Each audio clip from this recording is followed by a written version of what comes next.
Salam alaikum à tous, donc bonjour à tous. Dans cette vidéo, nous allons corriger l'exercice numéro 4 dans l'énoncé et le suivant. Donc déterminer la pulsation et l'amplitude des oscillations sinusoïdales effectuées par une particule si, aux distances x1 et x2 de la position d'équilibre, la vitesse de la particule prend respectivement donc les valeurs V1 et V2, c'est-à-dire à x1, à la position x1, la particule donc aura la vitesse V1 et à la position x2, donc elle aura V2 comme vitesse. Alors, d'abord, puisque nous avons ici donc des oscillations sinusoïdales, donc l'expression de x, ça va être A, donc sinus, cosinus ou bien sinus. Donc ici, on va adopter le sinus. Donc A sinus oméga t plus phi. Donc oméga, c'est la pulsation, t c'est le temps, A c'est l'amplitude, et phi c'est la phase à l'origine. En dérivant cette expression-là, on aura la vitesse, puisqu'on aura besoin de la vitesse. Donc V de t égale à x point à l'instant t. Donc on va dériver ça. Donc c'est A oméga cosinus oméga t plus phi. Alors, on suppose que en x1 et x2, on suppose que l'élongation x1 et la vitesse v1 sont les positions et les vitesses de la particule à l'instant t1. Donc ici, on pourra donc exprimer x à l'instant t1, c'est x1, c'est le symbole, donc c'est a sinus oméga à l'instant t1 plus phi. Et pour la vitesse, donc c'est V1 égale à A oméga cosinus oméga à l'instant T1, au même instant, T1, plus phi. En divisant ici par A comme pour les exercices précédents, donc x1 sur A, donc c'est sinus de ça, oméga T1 plus phi, et V1 sur A oméga, c'est cosinus oméga T1 plus phi. Voilà. Donc voilà, ça c'est l'expression 1.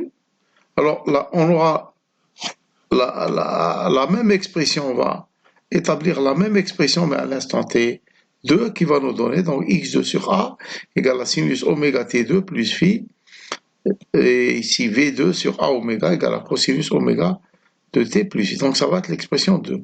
Alors qu'est-ce qu'on va faire? Pour l'expression a, on va élever la première équation au carré,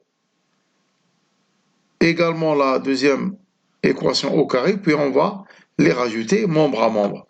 Donc, en les rajoutant, en les élevant au carré, puis les rajoutant membre à membre, ça va nous donner donc, puis en mettant A ici, dans l'un des membres, donc nous aurons A au carré égale à x1 au carré plus v1 carré sur oméga carré. Donc ça va être l'équation numéro 3. Et de la même manière, on va faire pour les deux équations à l'instant t2, donc en élevant les deux au carré, puis en les additionnant membre à membre, donc nous aurons A égale à, parce que ça va être x2 au carré plus v2 au carré sur oméga et carré. Donc ici, on va aboutir donc à l'équation 3 plus l'équation 4 qu'on va les égaliser puisque ça sont égales à l'amplitude au carré. Si on va les égaliser, on va éliminer A et il va nous rester que oméga que. Voilà, nous aurons donc ça égal à ça. Puis en mettant oméga 2 ici, V1 carré sur oméga 2 dans l'autre membre. Puis en mettant 1 moins oméga carré en facteur, donc etc. Donc on va aboutir à l'expression de oméga qui va être égale à racine de V2 carré sur V1 carré sur x1 carré moins x2 carré.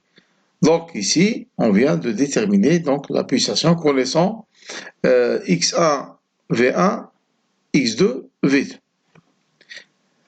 Alors cette expression-là, on va la substituer ou bien dans l'équation 3 ou bien dans l'équation 4 ici, hein, 4, après calcul ou après développement, etc., simplification. Donc on va trouver que A ici, égale à racine de V1 carré fois X2 au carré moins V2 carré fois X1 carré sur V1 carré moins V2 carré. Donc A, donc en fonction de X1, V1, X2 et V2.